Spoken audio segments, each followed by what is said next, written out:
Testing, testing. Good morning. Hey, it is our Earth Day celebration. Woohoo!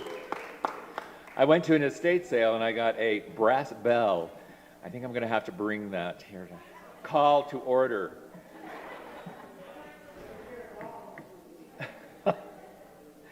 So good morning. My name is Rick Kitzman, and I'm will be your host for today. And do we have any first-timers here today? 1, 2, wonderful. Thank you. Welcome. Please see me or one of the other volunteers here. Get us your email information so we can get you on the mailing list. That's really one of the best ways to find out what's happening and going on around this beautiful sanctuary and community. So, yes, we are celebrating 3 days late Earth Day, and this was actually started in 1970 as an environmental teach-in, and it turned into this incredible event between Dennis Hayes, who was a young activist, and Senator Gaylord Nelson. They had the original idea for the teach-in, and more than 20 million people poured out into the streets on April 22nd, 1970. And that remains the largest, what are they calling it? Single-day protest in human history to this day. 20 million, pretty amazing. So, of course, like anything, that engenders jokes. I don't know, I couldn't think of any other segue, so that sounded as good as any. So how do you cut a wave in half? You use a seesaw.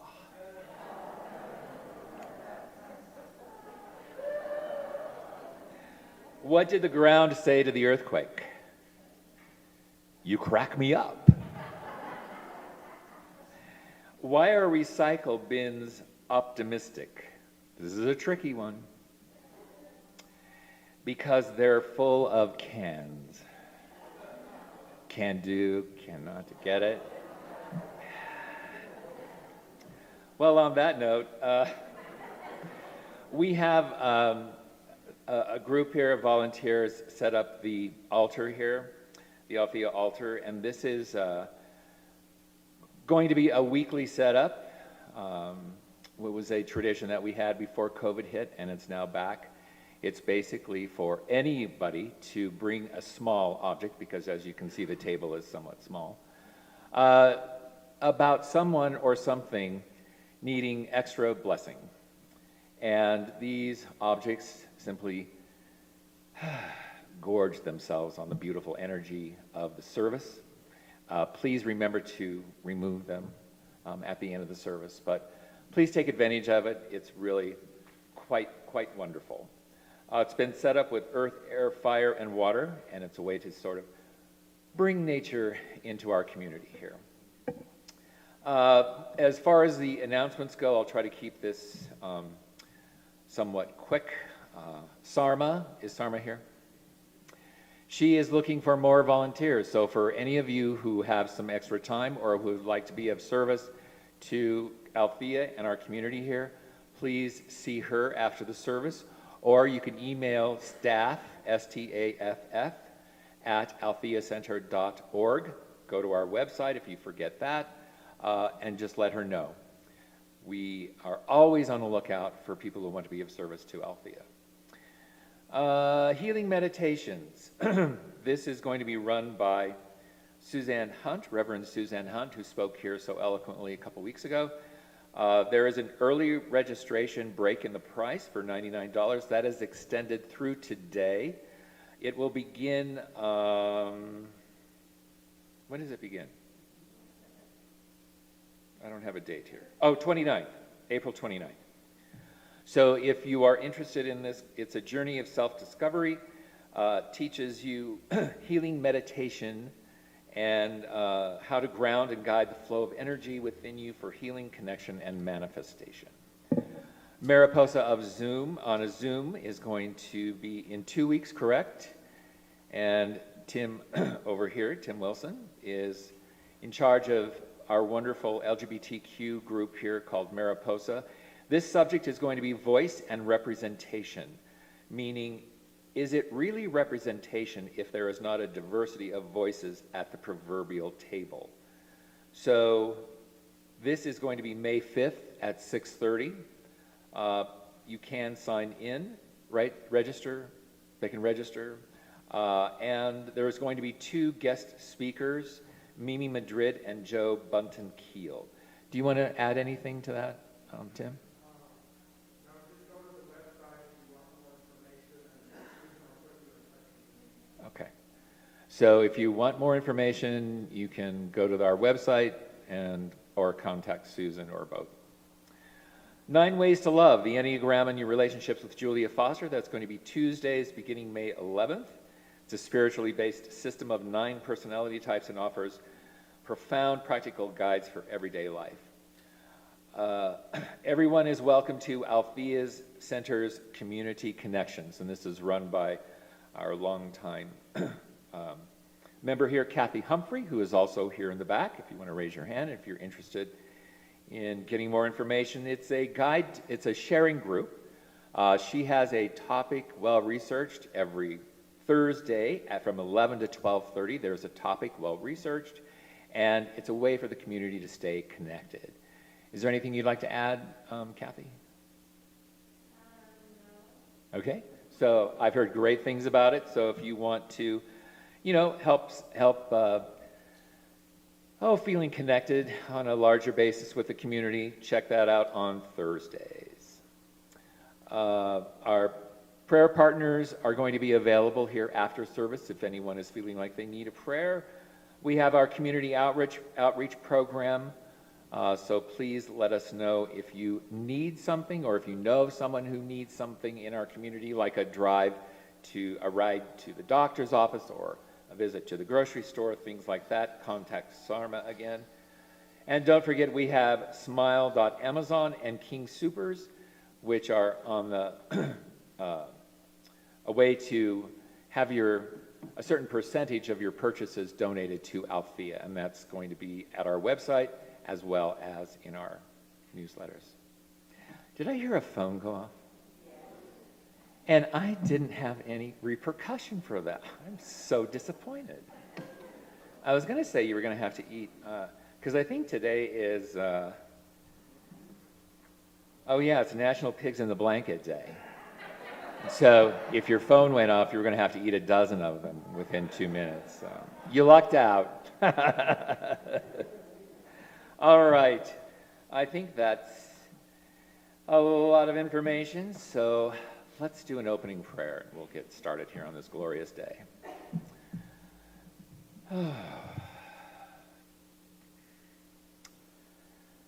So let's all just in our own way just take a very deep breath.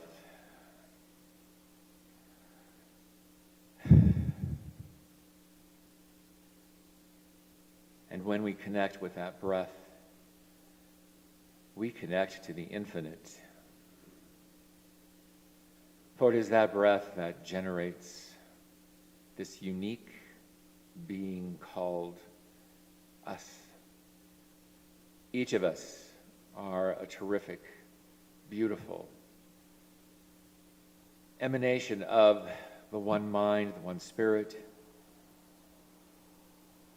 We are each in our own way holy children of God of Spirit.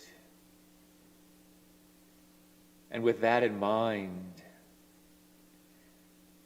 we know that there is no separation.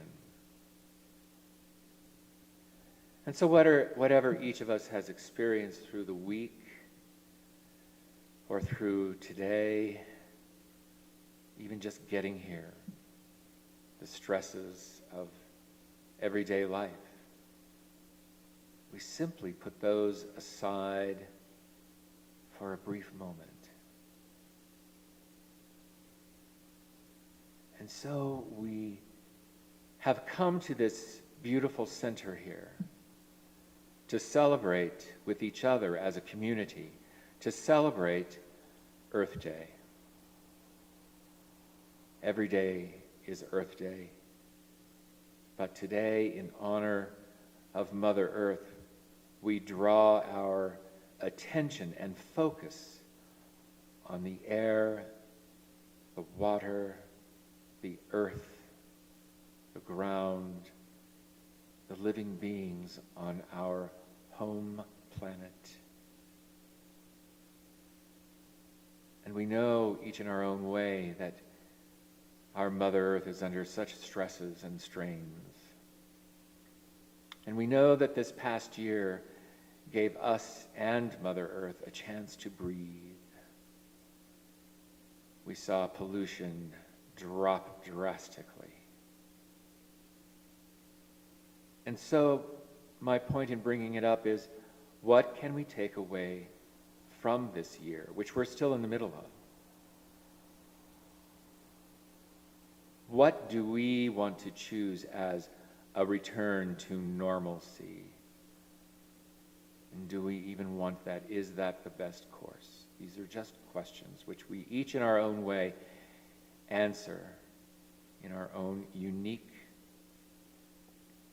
way. And as we ponder on this struggle and this strain, let us also remember the joys and the beauty and the life that Mother Earth gives us. For on this glorious, glorious Colorado day, where it's weather that Goldilocks would love, it's not too cold and it's not too hot. It's just perfect in this beautiful, beautiful city and state that we are so blessed to call our home.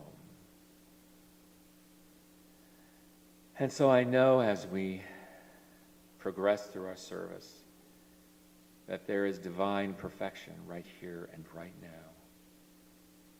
And with gratitude for each and every one of you here, and for those who are connected online, and for those who are here in spirit, I simply release these words into the one mind, knowing that the joy of life is made so clear and so evident on our celebration of Earth Day. And so it is. Amen, amen, amen. All right. Thank you.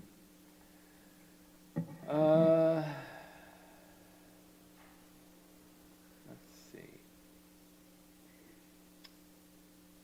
We have a reading today. And this is going to be given to us by one of our members, Nancy Driver.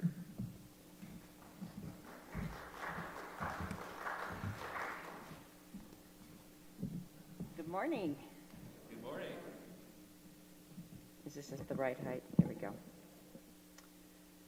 This reading is from the Book of Awakening by Mark Nepo.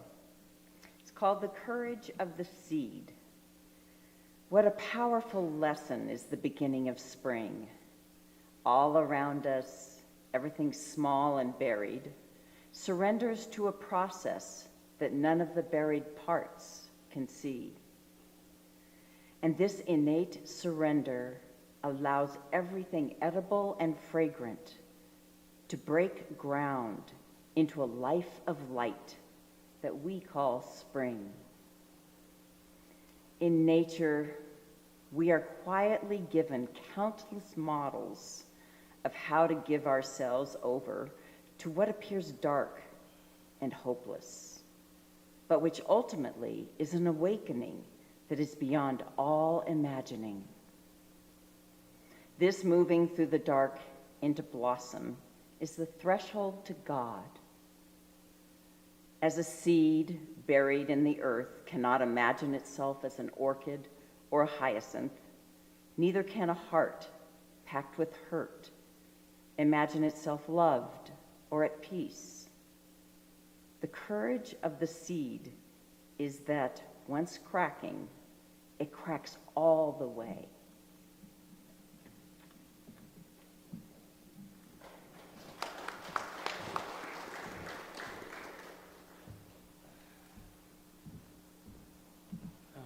Thank you, Nancy. That was beautiful. Our message today is from Danny and Des Stang. And Danny is a Colorado native. He's got over 20 years experience with direct involvement with indigenous Mexican art and philosophy. He's designed curriculums to teach the Aztec Mayan calendar systems and seeks to integrate native beliefs into our education system. Danny works in local community development and believes strongly in the promotora de salud, is that correct? Okay. Model. He and his wife Des who will be joining him in today's ceremony, are longtime supporters of Althea and frequent special guests. His message today is planting, seeding, and blossoming for the future. So please welcome Danny and Des.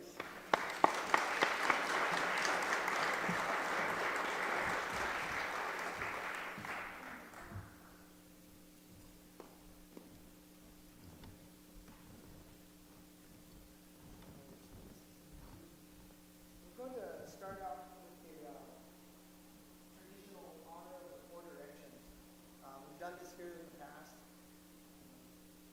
and welcome to just kind of stay focused with us a little. If you feel like standing, you can, but there's no need. And what we do is we first face to the east, which is the direction of where the sun rises, and then now what is called Tlahuiztlampa, what brings Tlahuia is green light. Then you'll turn to the west, in the west direction called Cihuatlampa. Cihuat is a woman. And so these recognition that the east is masculine, the west is feminine, kind of balances us. All of us have masculine and feminine characteristics, hormones, traits. The third direction we'll face is called Mictlampa, and that is the north.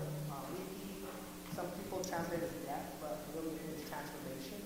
And it is sort of the ancestors, the area of those in the past and those things that we live. And then we end in the south. And in the south we call that direction Huitzilampa. And Huitzilin is a hummingbird. And it's also like the Huitzi is the little needles on the cactuses. And so it has a lot of meaning to the children, of course, they're like little hummingbirds. But also that cactus spine is used traditionally for offerings and used in a lot of piercings and tattoos and things like that. So it's a lot about giving of ourselves. And so we kind of compare. And then we'll kind of come back to our seated space and we just kind of look up at the Father Sky, Mother Earth, and now bring us back to our center. How do they? Yeah. So we stop.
Madre Tierra, Chimahualanito, Tecoclacuapiu, Guadalupe, Tonantzin.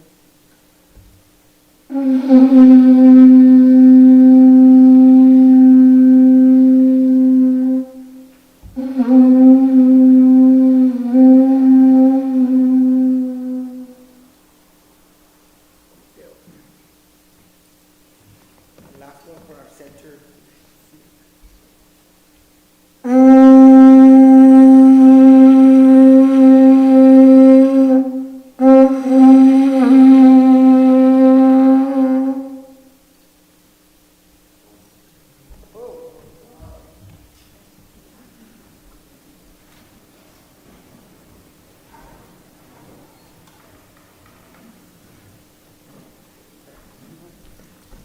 going to read a prayer for the earth.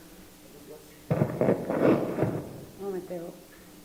This is a youth prayer for Mother Earth. Earth, teach me stillness as the grasses are still with light. Earth, teach me suffering as old stones suffer with memory. Earth, teach me humility as blossoms are humble with beginning. Earth, teach me caring as the mother who secures her young. Earth, teach me courage as the tree which stands alone. Earth, teach me limitation as the ant which crawls on the ground. Earth, teach me freedom as the eagle which soars in the sky. Earth, teach me resignation as the leaves fall, which die in the fall. Earth, teach me regeneration as the seed which rises in the spring. Earth, teach me to forget myself as melted snow forgets its life. Earth, teach me to remember kindness as dry fields weep in the rain. Amen.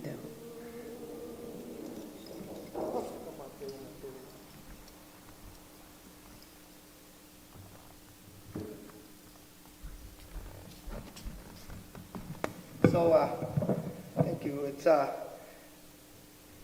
little nervous sometimes for us coming up and being on microphones I'm not used to. But a lot of our, we put a little thought into attention about this. We've been honored to be involved in so many Earth Day events here with sometimes bringing our Aztec dance troupe. We had them up here years ago. We've had some other kind of like just one-on-one. We did another ceremony with some song and things like that. And what we're really interested in now, I've been over the last 2 years been really involved in developing gardens and urban farming. And so we were able to get some of these plants donated. These small, I did bring some flowers because I know some people just love the colors, you know. So I brought those from Home Depot. But in the other baskets, we have a variety of edible plants, and these were all seeded and prepared by a group that's called Spirit of the Sun, and they're a young group of Native American educators and students. They do some work all through the Denver metro area, work with the Indian Center and the Four Winds Survival Project. And so they were graciously donated those, as well as there's packets of seeds that have different, they have the names written on them. So a lot of the kids took the care of really writing and identifying the plants, tomatoes, some eggplants, and some couple corn ones there, bean plants. And what we would like to do is we'd like to gift those to all of the congregation. I think we have enough for maybe one for everybody. It's pretty close. And we don't want everybody to rush up and start grabbing them.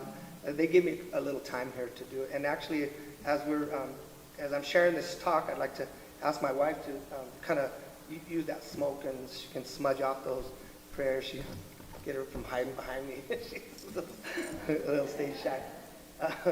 One of the things that to me is seed, and thank you, Nancy, for that reading, because in the Nahuatl language, where Mexico and Aztec traditions are really, language is the really key to understanding culture and people's belief systems. You know, if the language that we speak is the conveyance of the message and stuff. And there is a word that in the Nahuatl language called shinachli. And shinachli is a seed, is any seed that flowers is shinachli. And during the time, I want to take you back just for a moment, like 500 years ago, you know, when the Spaniards were entering into Mexico and Cortez conquered the city. It took him 3 years, of course, to actually conquer the city of Tenochtitlan. But they were finally the native Mexican, the Nahuatl speakers, they surrendered, they stopped the fighting, and then the city the temples were all torn down, but they actually used the same stones to build the churches. And so there was a long period of transition here. And during the first 10 years, nobody would convert, none of the Aztec, none of the Mexica would convert to Catholicism until the arrival of Guadalupe. Well, around that time too, there was, the Spaniards didn't didn't really bring women with them. They didn't bring children. So they were, always with the native women. They were, and sometimes not a very pleasant. They were obviously procrastinating more and more, which we today call the mestizo, the mixed race of people. And so for 100 years going on, there was an incredible population bust of the mixed people. Now at the time, the Spaniards, they didn't want to recognize these offspring as their inheritable or their legitimate children, and they actually did start to bring some of their wives to Mexico. And also the native women, native cultures, women are very strong. They're the owners of the home. They're the administrators of the home. They're the ones that make decisions. And a lot of times women might be, going to a village, and then she gets taken and gets raped, and then she has a child, and she has a husband that she loves, and so this child to her was an offspring of this abuse. And so she didn't really want to care for it. And these orphan children, these mestizo, they were all over the country. They were being used as slaves. They were translators, and they were the people that were with the majority of the slave, as well as the Africans that were coming. And they mixed a lot with the African and even Asian populations. But a lot of them really were in a sad way about their existence. But there was still within 100 years, the majority in the outer towns, the Nahuatl speakers, the elders, they would try to counsel with these young men and women, and they would say, don't be so upset, because you are the Chinachli, you're Piltinini Chinachli. It means like the child of the seed, because they said you got to recognize you have the seed of both halves of the world coming together within you, and you're the child of the Chinachli. Hijo de Chinachli, son, hijo de Chinachli. So in a weird way, the etymology words, the word of that, hijo de Chinachli, and they were learning Spanish, so they were like, hijo de Chinachli, son of the Chinachli, hijo de Chinada, like, nada, no tengo nada, I don't have anything. My mother doesn't want me, my father won't recognize me, I am hijo de Chinada. And this word converted into a word that is hijo de la chingada, which if people that speak Spanish would know, it's sort of a cuss word, right? It's like, hijo de la chingada. It's almost like the way we use the F word. They have used the word, they've created the word chingar to use it in a lot of different ways. They can use it like, yo soy muy chingón, like I'm a badass, and then they can use it in other terms. So it was a word that really was negative, and a lot of Mexicans still today, they say, they were learning also, because as they were going into the religion, they were hearing the story of Genesis and saying how, well, there was a beautiful paradise, but because of the transgression of this woman, all the sin of the world came, and we were cast out of the paradise. And so it's all, cut the woman out of our rib and put her behind us, and it's all her fault. And at that same time, there was a woman that had been, she was a 14-year-old little girl, in fact, and she had been with Cortez during the conquest. Her name was Malencin. And Malencin was an interpreter. She actually spoke the Nahuatl language, and she spoke Mayan. She didn't speak Spanish. But Cortez, he had picked up a sailor that had originally been with Christopher Columbus and in the earlier times, and was shipwrecked in the Yucatan. And for 20 years, this Spaniard, two guys, they had lived with the Mayans. And so when Cortez's ships came, one of the men went with the ship, and he was a translator for Cortez. So he could speak Spanish and he could speak Mayan. And then when they found Malencin, they were able to then say, oh, she speaks Nahuatl. Now we have somebody to translate to speak to the Aztecs. So there was, you can imagine the difficulty of translation. But this woman, Malencin, she was giving Cortez all of the secret information, and then helping to translate between the heads of state at the different villages. So she was an important person in the ability for Cortez to actually overcome the Aztecs and conquer that city. So in the history, Malencin, her name kind of turned into Malinche, which they term it as a traitor.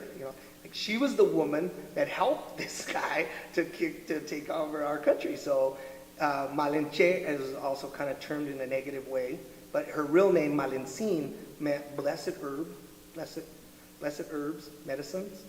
And she was actually fulfilling an ancient prophecy that was happening at the time. So the people tried to counsel these young men and say, that Pitsineni Chinachli, that's where you're at. And of course, with all of the trauma, it became a negative thing. And there was there's still today a lot of negative self-image with people of mixed race, of the mestizo blood of a Mexican. But they're coming now to a time where they're starting to cleanse that old trauma and try to bring that back and try to say, we are actually the seed. We're actually a blossom. We're a flower. We have, this is the Aztec philosophy of the 20-day calendars that end in the last day is the Xochitl, is the flower, because it is seen as the ultimate, the completion of the cycle of life, is that you live in this world and then you blossom and then you wither and die. So giving yourself and becoming that flower is so important to you. And so I wanted to share that a little bit with you. I also wanted to talk a little bit about some of the stuff that I'm doing and what is being involved. So I have a little bit of a slideshow. I'm going to turn this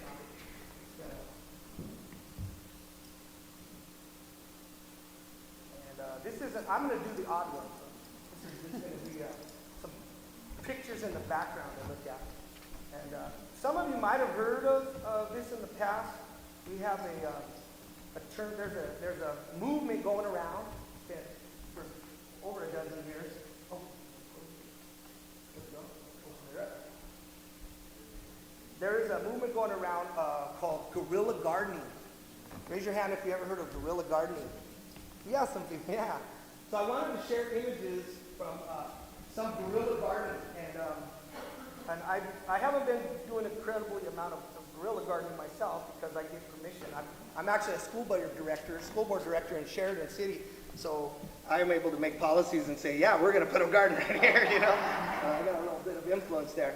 But some of the youth that we're working with, too, we're telling them about it.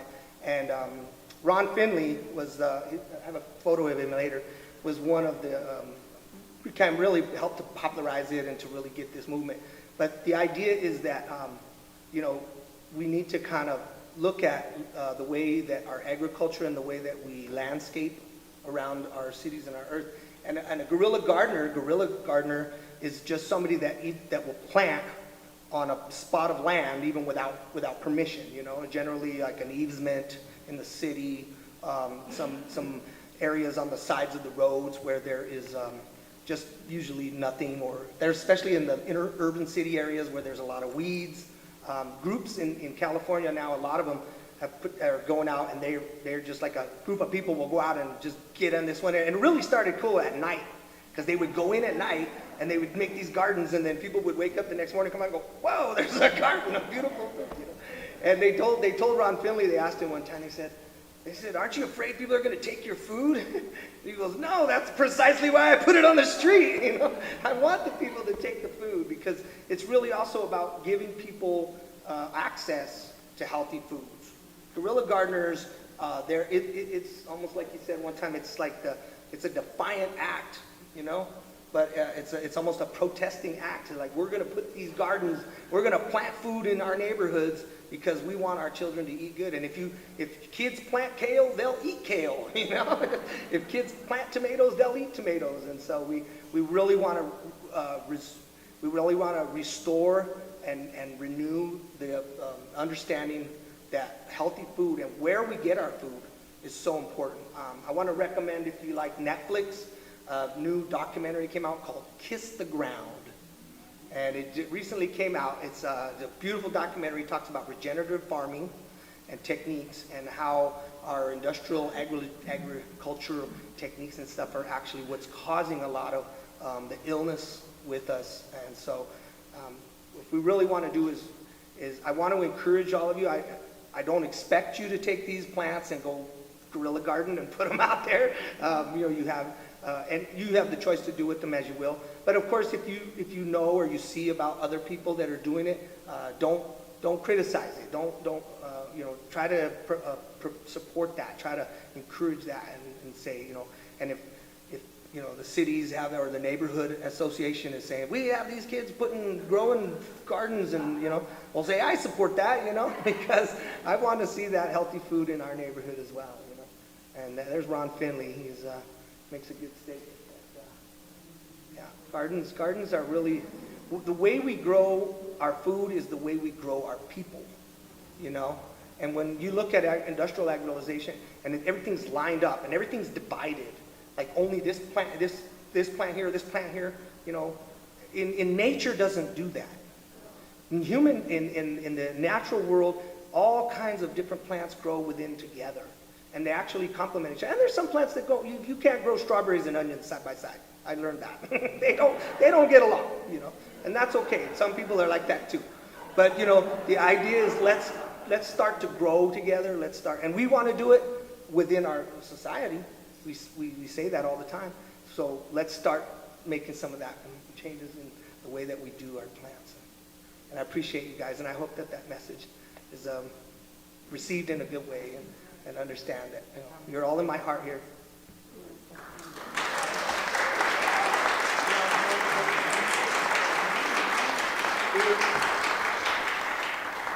I would ask, where did my Daryl go? He was kind of worried about everybody coming up here. We could do is, while the music's playing, and we can bring the plants around. But, I don't want you to feel like you have to sit there and hold it either, because you're welcome to actually also come up and get one before you leave, too. Is that right? That sounds good. All right. Well, I really appreciate you guys. Did I go over time? I hope not. Doing all right. Well, thank you so much. Really appreciate everybody, too. It's the spring is here, so time to grow. Thank you. If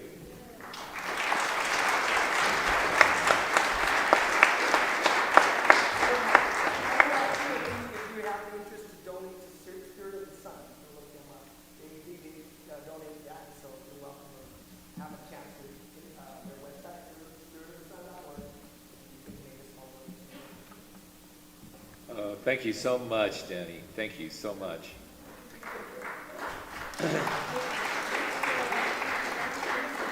And so, don't forget, pick up a plant before you leave here today. I like that idea of being a guerrilla gardener. Yes. Gangster. And so our musical guest today is Michael Stanwood, and he's been a friend of Althea for decades. He's a 5-time winner of Westward's Best of Denver for everything from his recordings to his performances. So please welcome Michael.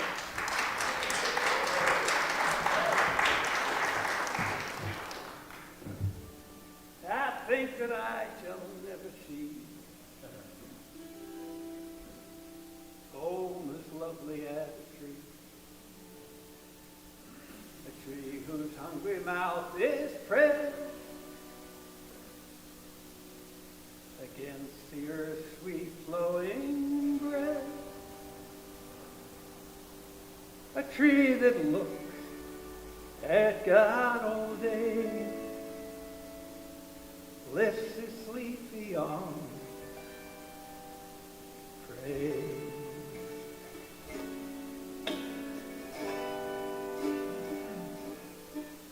I see trees are green, red roses too. I watch them grow for me and for you. And I'd say to myself, what a wonderful world.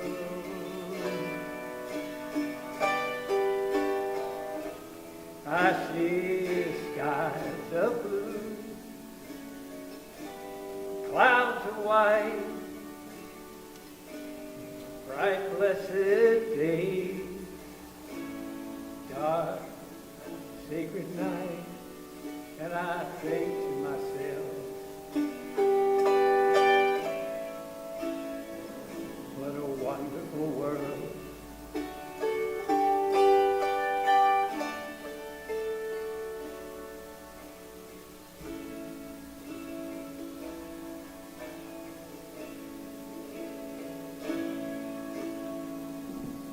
Turning the page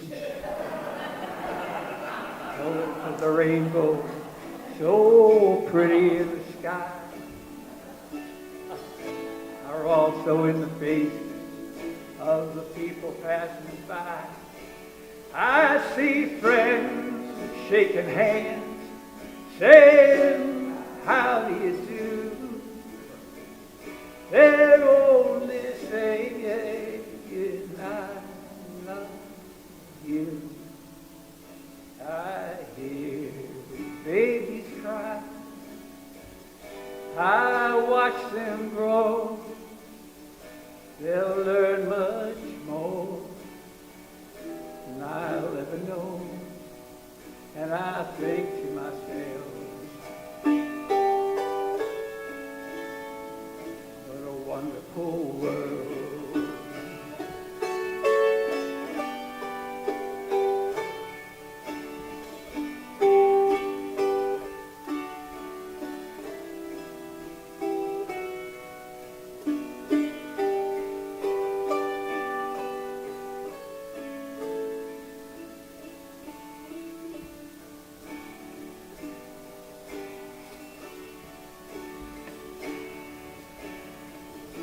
Colors of the rainbow, so pretty in the sky, also on the faces of the people passing by. I see friends shaking hands, saying, how do you do? They're only saying, I love you. I hear babies cry, I watch them grow. They'll learn much more than I'll ever know. And I think to myself, what a wonderful world.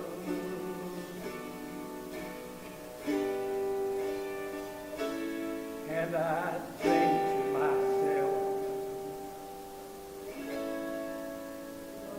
what a wonderful world.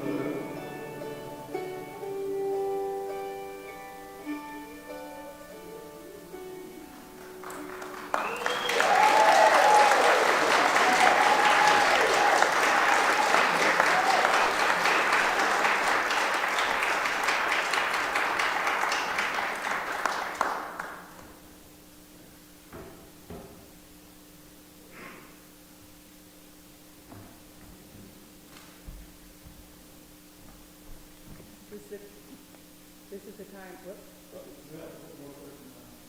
This is the time in the service. This is the time in This is the time in the service when we offer to pass the basket, but we don't do that. So there is a basket at the back of the church that you can put donations in if you'd like to support the growth of Althea. Thank you. And in offering, I offer this Iroquois Thanksgiving. We return thanks to our Mother, the Earth, which sustains us. We return thanks to the rivers and streams which supply us with water. We return thanks to the herbs which furnish medicines for the cure of our diseases. We return thanks to the moon and stars which have given to us their light when the sun was gone. And we return thanks to the sun that has looked upon the earth with a beneficent eye. Lastly, we return thanks to the Great Spirit, in whom is embodied all goodness, and who directs all things for the good of her children. We offer this blessing of thanks, and we thank you for the many, many gifts as we awaken to the spirit of oneness in all. Amen.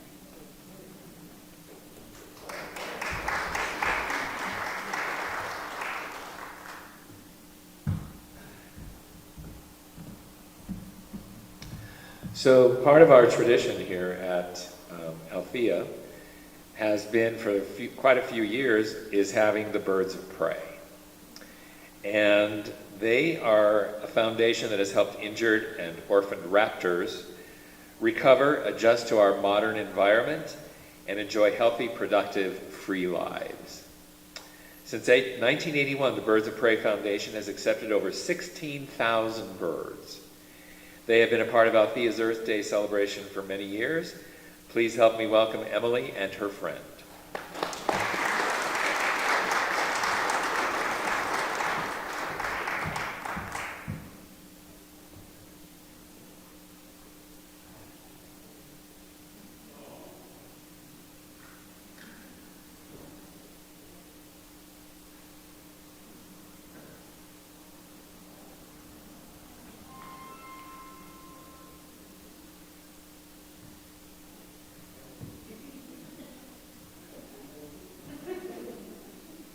Once we get situated, it'll be a little better here. I just didn't want to mess up the sanctuary. Such a beautiful Sunday. Let's see, can you guys all hear me okay? Or would you like me to turn on the microphone? Mic, okay. Give me 2 seconds. Should have done this before. I had my hands full.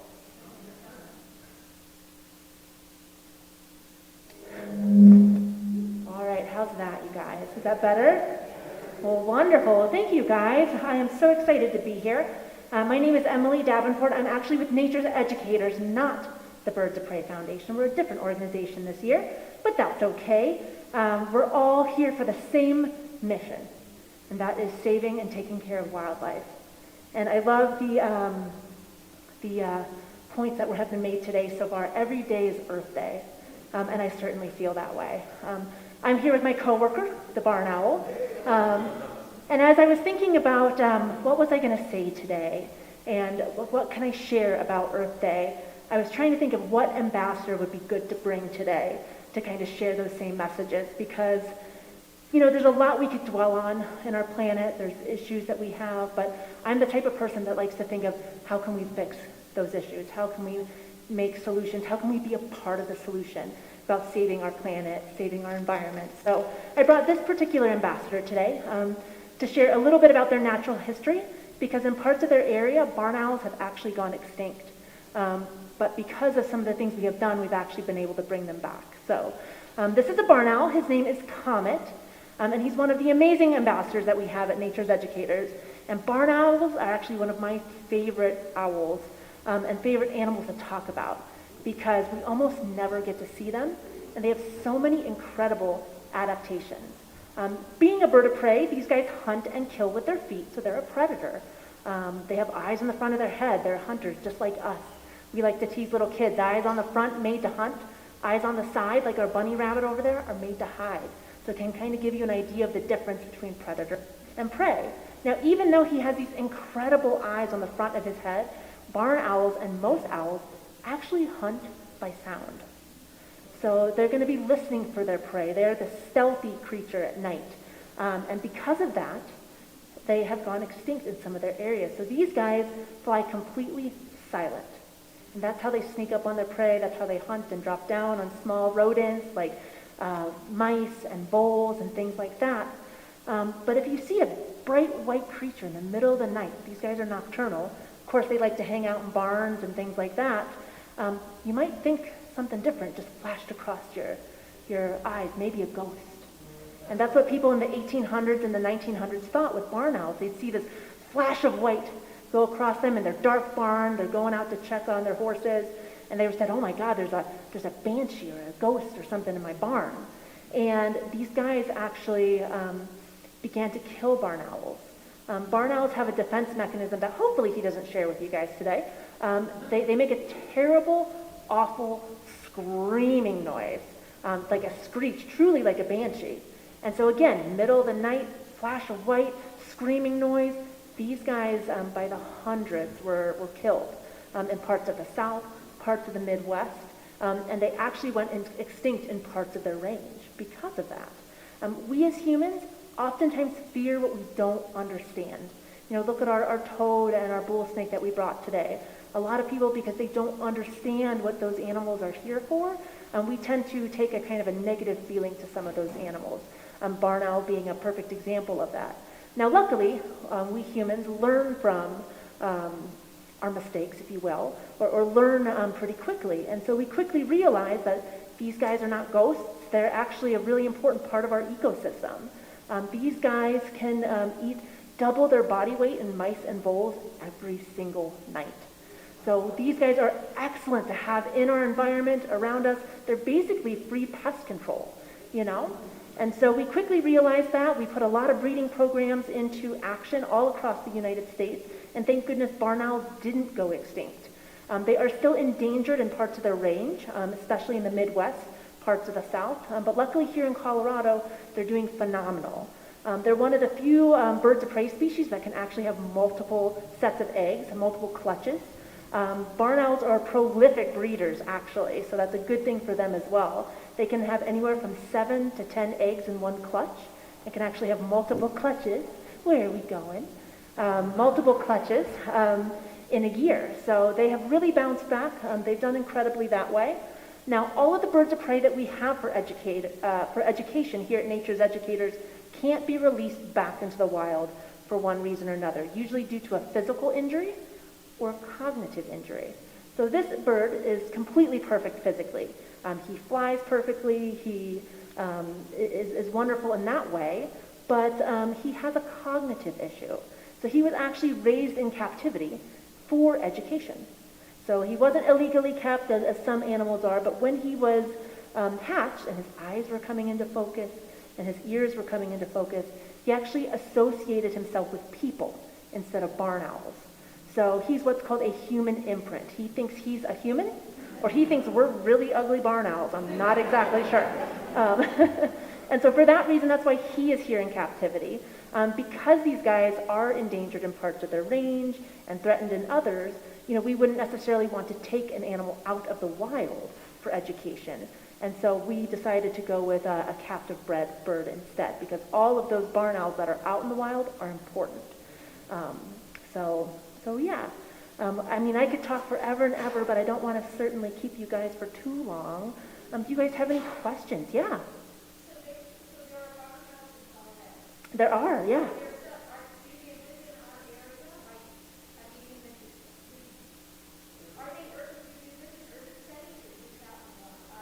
They can live in urban settings. So generally speaking, here in Colorado, these guys don't like to be around people. They like to be in rural areas with lots of grasslands. These guys are prairie specialists. Because they're hunting by sound, they can hunt in that tall prairie grass and not have to be able to see their prey. So out on the eastern plains is where we usually see these guys. Up north we can see these guys. But I have seen them as close into town as Broomfield, Arvada. I'm not sure if I've ever gotten one specifically from the Denver area. But anywhere where they can nest in hollows or old buildings, these guys are all about it. Yeah. So I know a lot of owls that nocturnal, they get hit by vehicles. Mm-hmm. Yep. Is there any ideas about how to repel them from those? It's kind of free. That is the perfect segue to what I was going to talk about. So I didn't even plan that. So as I talked about earlier, I like to talk about solutions, right? Where are we going? Are you ready to talk about solutions? Where are we going? Are we excited? Yeah? Where are we going? So, he's very excited. Those are happy wings. So solutions.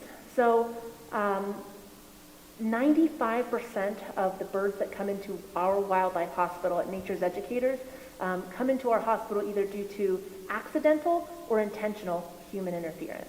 And usually it's things like hit by car, rodenticide, window collisions. People will unnecessarily shoot them. They are orphaned, that sort of thing. So most of the reasons we see them are because of our actions. But there's really easy things that we can do in our everyday life to help barn owls, to help birds of prey, and to help the environment. So one of the most common issues we see are birds that are hit by cars. Now, all birds of prey have their eyes fixed in their head. We're lucky we can move our eyeballs back and forth in our head. These guys can't. So they're all opportunistic, and they look for food down along the roadside or any open area that they can see. So if you think about it, if you see a little mouse running along the roadside, you might get really fixed in on that little mouse and not focus on the oncoming vehicle that's coming. And so that's oftentimes why they get hit by a car, is because of their anatomy. So one of the very simple things we can do is simply don't throw food out of your car. So we oftentimes think that we're doing a really good thing for our environment by throwing that apple core out the window or the banana peel out the window. And in a sense we are. We're helping those small rodents. Those small rodents are going to come, find those apples, that banana peel, and start munching away. What we don't oftentimes realize is in turn, that brings the predators to the roadside. So that oftentimes we see coyotes get hit by cars, birds of prey that get hit by cars. And so that's one really simple thing we can do in our everyday life. These guys, because they eat so many mice and voles every single night, can get secondary rodenticide poisoning from those rodents. You know, we in urban areas, even in rural areas, have to deal with pest control. It's just a part of kind of living in Colorado, especially. We have mice and voles and rats and things like that. And what happens is sometimes we will put out rat poison to take care of those small rodents. But what we don't realize is then these guys take on those rodents. So what the rodenticide does is it kind of makes the rats and mice a little loopy and makes them a little slow and sluggish, and it makes them leave our house to go out and find water. Well, if there's a really fast rodent running through the grass or a really slow, kind of groggy one, which one do you think the predator is going to go after? Yeah, that slow, groggy one. And so these guys can actually get that secondary poisoning. So really simple thing we can do to help these guys, just don't use mouse and rat poison. You can use snap traps, humane traps, that sort of thing, and it will help save our kiddos that way. Another issue that we see oftentimes are window collisions, right? Our birds can hit our windows. They have a really specialized vision. They can actually see more colors than we can. Barn owls and birds of prey can actually see into the ultraviolet spectrum and even into the infrared slightly. So they see their world differently than we do. And because of that, they don't always understand windows or always see windows the same way. They can see through those windows, so don't really realize that they can't actually go through them. And so again, super simple, keep your blinds drawn. You can, oh, that's very nice, thank you. That also means he's super happy. He's feeling the energy in here. I love it. So keeping your blinds drawn or getting those special window decals that we can't see with our eyes, but these guys can, is something awesome we can do to help prevent bird strikes. Yeah, please. You can go online and just type in bird-safe window decals, and it'll bring up a whole bunch of different options, and they're super cheap too. So really awesome way to, yeah. Great question. So really cool with barn owls in particular, they're what's called sexually dimorphic, meaning their plumage can look different between males and females. There is a lot of overlap between the males and the females, but we know just by looking at this bird that he's a male because the males tend to be more white, where the females have more of those super caramel colored tones, and not so much white on their chest. So yeah, awesome question. How old is he? He is about 3 years old. Yep, yeah, please.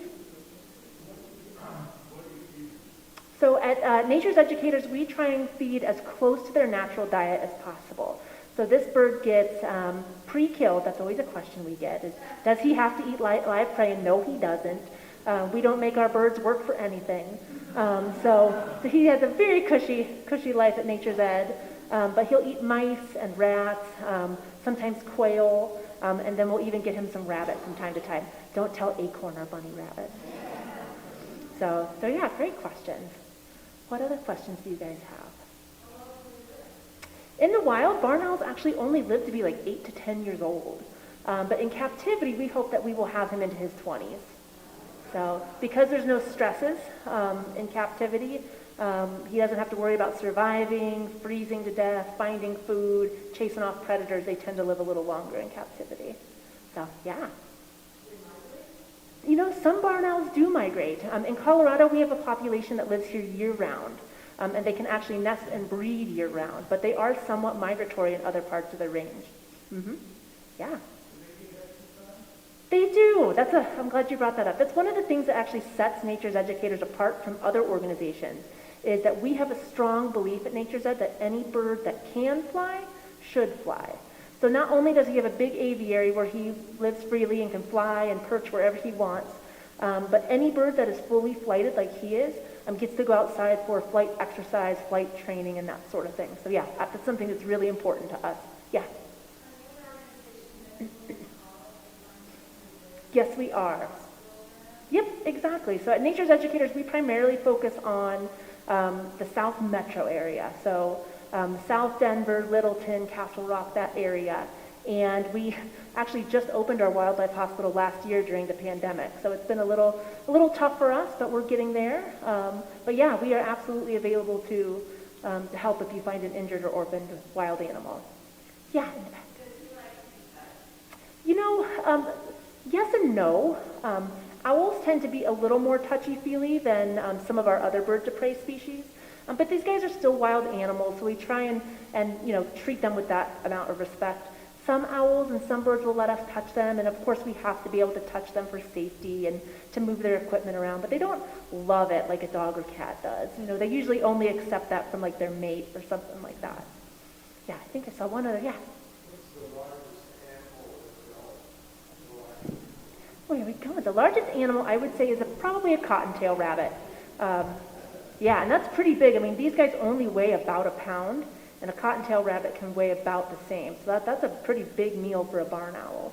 So, it looks like I'm about ready. To wrap it up. All right, well, on that note, the last thing I'm going to leave you guys with is just the power of manifestation. I'm a big believer in the power of manifestation, especially when we all get together in a group. So there's little things that we can all do in our everyday life to help wildlife, to help the environment.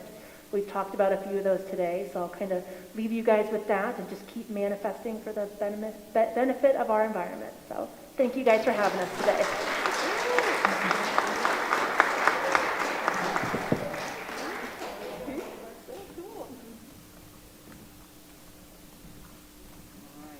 Beautiful.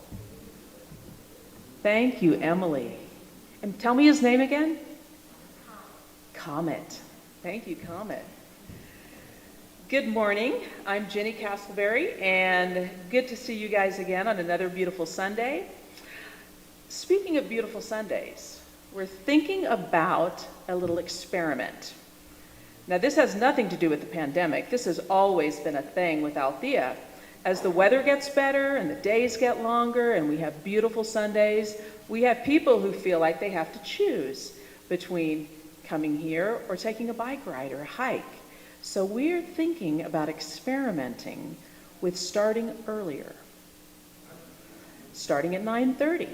That way you could be out the door 10:30, 11. We're going a little bit over today.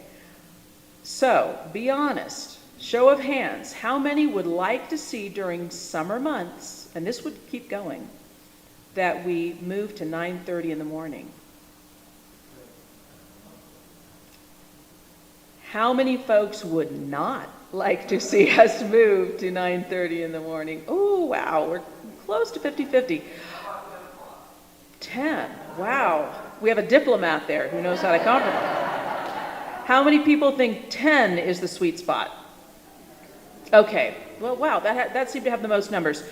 Please reach out and let us know. Email. We will probably do a survey and see. As with all things, we won't be able to please everyone, but I do think it would be nice if people didn't feel like they had to choose one or the other, right? And we love our summers in Colorado, so there's nothing wrong with taking a beautiful day like today, but we'd like to have you here. I wanted to tell you about some of the Sundays that are coming up. Next Sunday is when we will celebrate Cinco de Mayo. We have an amazing speaker, Lachlan, yes, Irish first name, Quintana, Hispanic, Latino last name. He's going to be talking about, let me see if I get this right, Mexico, megachurches, and meditation. One guy's story. Yes, he's young, he's vibrant. It's really going to be a lot of fun. Of course, May is also Mother's Day. We're going to have a phenomenal panel of people to talk about the divine feminine, the divine mother, and how we work all of that in. Arika, who's right there in the front row, is going to be one of our panelists, a woman from India, good friend of mine, who's going to talk about Hindu religion and the divine mother. And then we're going to have just a regular old guy, Mark Upshaw, who is not here today because he's out riding his bike. I'm just going to tell on him. He's going to represent your typical guy who believes very much in bringing forward the divine feminine. So it's going to be really super, lots of fun. And again, that's for Mother's Day. We have so much more coming. We have Sandra Wong, who remembers Sandra, our amazing violinist. Sandra's going to be here to play for us. We just keep coming. We have loads of really cool stuff. Tell your friends. Let's see. Today, afterwards, we are still going to be doing coffee, right? So please stick around and have a cup of coffee on us. And please meet the folks back there with Comet the bird and a toad, and I think they said a snake. They would love your donations, and we, of course, are still having to keep these lights on, folks. That hasn't changed. So as we get stronger and stronger, we need your financial support, no doubt about it. So thank you all, and I'm going to turn it over to Rick for some closing comments and then some amazing music from Michael. Thank you so much.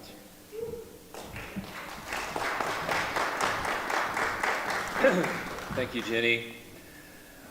You know, I know we're not supposed to be competitive, but I don't think there was a better service in all of Colorado today than here.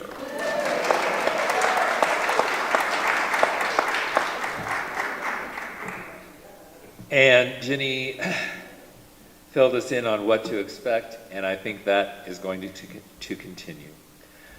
So don't forget, Michael will be playing us out, but in lieu of a closing prayer today, I'd like to read a prayer from Mary Ann Williamson, Illuminata. And if you want to close your eyes, just listen. Prayer for the earth. Dear God, dear Spirit, please bless and protect this sacred jewel, our vulnerable planet so besieged. May the rivers and oceans and the sky and the land all be repaired somehow, dear Lord. May the barbarian end, which threatens to destroy our priceless treasure. For surely the earth has been our home, the home of our parents unto all generations. For the sake of our children, Lord, save this earth. Place in all minds a greater awe before our mysteries. Shield her and heal her wounds. Restore her to her former glory. Save her, Lord, from us. Amen. And now, Michael. Thank you all. Wonderful service. Don't forget, we have prayer partners. If anyone is requesting more prayers, we have our altar here in the front. And welcome, Michael, again. Thank you all so much. Have a blessed day.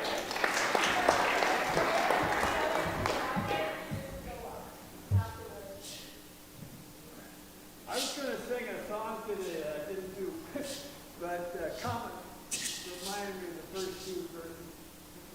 It went, what's tough times to a Katie kid, or a nervous breakdown to a Newton? Does anybody but an owl give a hoot? What's gingivitis to a girdle, or a girdle seek an herbal remedy? A fiber deficiency to a flea? You can get quite enough for my dog and me. Good plan.